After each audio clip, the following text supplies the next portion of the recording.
అరుణాచల్కి వెళ్తే అరుణాచల్ ప్రదేశ్ లో ఉన్న 27 భౌగోళిక ప్రాంతాలు మనవే అని నిర్ధారిస్తూ స్పష్టమైన వివరణతో సహా భారతదేశం మ్యాప్ను రిలీజ్ చేసింది. Minister of home affairs map release చేసింది.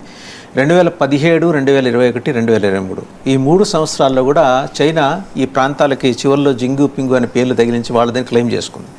బట్ అవి మనవే అని చెప్పి ఆధారాలతో సహా నిన్న భారత హోంమంత్రిత్వ శాఖ మ్యాప్ రిలీజ్ చేయడమే కాకుండా ఆ పేర్లు కూడా మెన్షన్ చేసుకుంటూ వచ్చింది. సో చైనా మాడు మీద గట్టిగా దెబ్బ కొట్టింది భారతదేశం. కరెక్ట్. చైనా మొదటి నుంచి ఏం చేస్తుందంటే సైకలాజికల్ గేమ్ ఆడతారు వాళ్ళు. వాళ్ళ గేమ్ ఎట్లుంటుందంటే అండి, మీరు ఇప్పుడు నేను లదాఖ్కి వెళ్ళొచ్చాను. లదాఖ్ నుంచి మీరు పైనుంచి కింద వరకు కూడా చైనా ఆక్రమిత టిబెట్ నుంచి మన భారతదేశానికి మెక్మోహన్ లైన్ అంటాం కదా, అసలు ఏది కూడా కరెక్ట్గా డిమార్కేషన్ జరగలేదు. వాళ్ళు ఒప్పుకోరు కూడా. ఇప్పుడు మీరు పాకిస్తాన్ వైపు చూసామనుకోండి, ఎల్ఓసి క్లియర్గా మనం డిఫైన్ చేసుకున్నాం ఇది సరిహద్దు అని. అటువైపు వాడు ఉంటాడు, ఇటువైపు మనం ఉంటాం. ఇంటర్నేషనల్ బార్డర్ క్లియర్గా ఫెన్సింగ్ ఉంటుంది, ఎల్ఓసికి కూడా ఫెన్సింగ్ ఉంది. అయితే ఎల్ఓసిని మనం అటువైపు ఉన్న భూమి మనదే, కానీ మనం ఏ రోజైనా క్లెయిమ్ చేస్తామన్న భావనని మనం కలిగి ఉంటాం. అట్లీస్ట్ ఫెన్సింగ్ ఉంది మధ్యలో. బార్డర్ అటు ఇటు క్రాస్ అయినప్పుడు ఈవెన్ షెల్లింగ్ జరుగుతుంటుంది, ఇవన్నీ జరుగుతూ ఉంటాయి.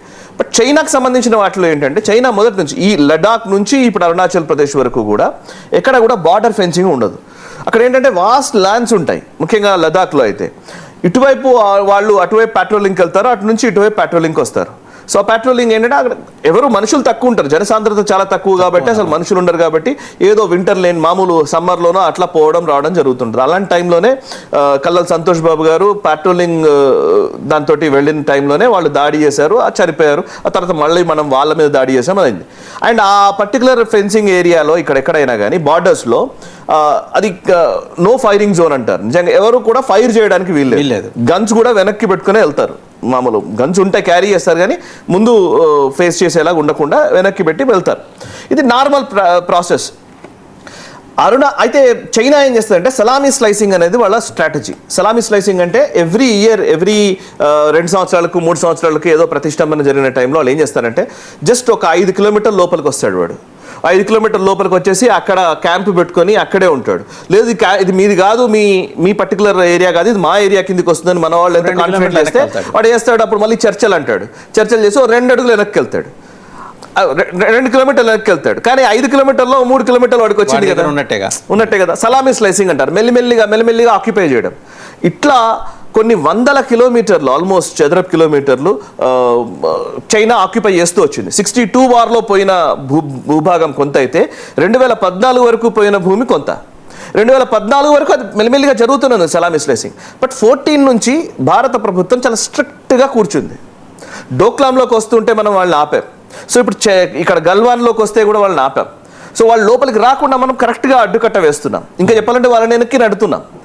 ఈ టైంలో వాళ్ళు ఏం చేస్తారంటే సైకలాజికల్ గేమ్ ఆడతారు. వాళ్ళు ఏం చేస్తారంటే ఈ మ్యాప్స్ని ఇది మాది అని వాడు క్లెయిమ్ చేసుకుంటాడు. ఫర్ ఎగ్జాంపుల్ వాడు అరుణాచల్ ప్రదేశ్లో ఉన్నటువంటి ఊర్లకు పేర్లు పెట్టేస్తాడు, చైనీస్ పేర్లు పెడతాడేవో. ఇవన్నీ ఎప్పటి నుంచో ఉన్నాయి పేర్లు అంటాడు. ఇప్పుడు మనం వదిలేసామనుకోండి, 5 ఏళ్ల తర్వాత 10 ఏళ్ల తర్వాత అది ఆ పేరుతోనే పిలువబడుతుంది. ముఖ్యంగా వేరే దేశాలు కూడా అట్లాంటి పేరుతోనే పిలుస్తాయి. పిలిచినప్పుడు అంటే దాన్ని ఏం చేస్తారంటే ఫస్ట్ పేరు పెట్టేసి దాన్ని గూగుల్ మ్యాప్స్లోకో శాటిలైట్ ఇమేజెస్లోకో వాటిలోకో ఆ పేరు వెళ్ళిపోయిన తర్వాత ఆ పేరు మీదనే పిలవడం జరుగుతుంటుంది.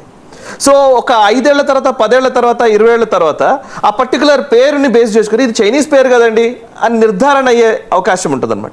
సో ఇది psychological game.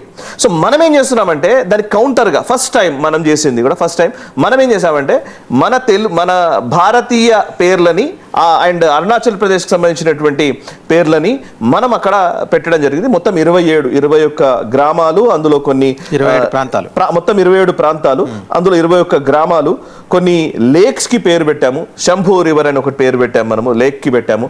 At the same time కొన్ని పాస్లు అంటారు, అంటే ఒక పర్వతం ఇలా ఉంటే పర్వతం నుంచి ఇంకొక నుంచి ఇంకో దగ్గరికి వెళ్ళాలంటే, పర్వతాన్ని క్రాస్ చేయాలంటే మధ్యలో కొంత స్లోప్ ఉండే ఏరియా ఉంటుంది, దాన్ని పాస్ అంటారు.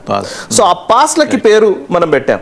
So it's a major initiative Sai గారు, రియల్లీ ఇట్స్ అప్రిషియబుల్. మీరు అన్నట్టు 2014 తర్వాత చోటు చేసుకున్న ఒక గొప్ప డెవలప్మెంట్గా మనం దీన్ని చూడాలి. చైనాకి చాలా బలమైన దెబ్బ అయితే తగిలింది. ఇంటర్నేషనల్ ప్లాట్ఫామ్లో మాట్లాడే సాహసం చైనా ఇక చేయడానికి వీలు లేకుండా భారతదేశం చేస్తున్న ఈ ప్రయత్నాన్ని ప్రపంచ దేశాలన్నీ కూడా గమనించాయి. Thank you very much Sai Krishna garu, and thank you very much for watching time to ask.